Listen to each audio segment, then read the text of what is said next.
I'm out.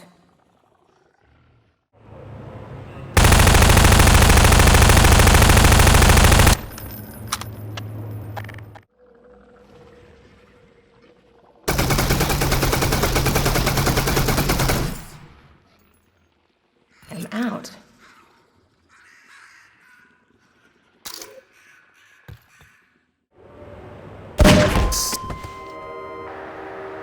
Proximity data on hostiles.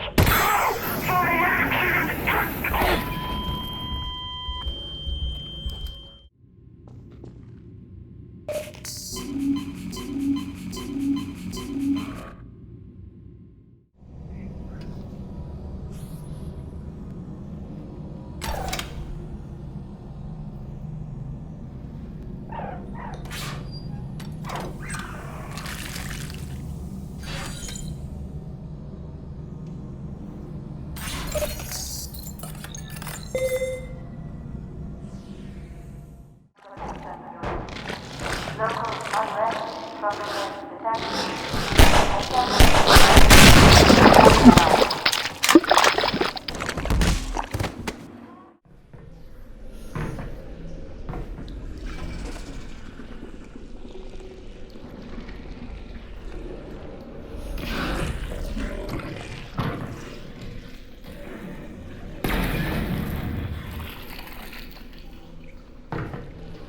And that wraps up this episode of Direct Comparison. Overall, Half-Life Alyx is a revolution in graphical design. It's been a while since I've booted up a game and have been genuinely astonished by how good the graphics looked. Though, I guess I shouldn't have been too surprised. This is Valve after all, and it's kind of their thing to always push the envelope and build breathtaking experiences with state-of-the-art technology and fresh ideas. Sadly, this experience comes with a hefty price tag, so a lot of gamers won't be able to experience this anytime soon. But if you've been looking for an excuse to finally dive into VR, this is that reason. Everything from Half-Life 2 has been recreated here, with some beautiful new character models, advanced animations, incredible environmental designs, and some truly immersive gameplay mechanics, setting a new standard not just for the Half-Life series, but for the industry as a whole. But what do you guys think? Are you impressed with Half-Life Alyx, or do you still prefer the design of Half-Life 2? Let me know in the comments section. And of course, don't forget to like and subscribe for more videos posted every week.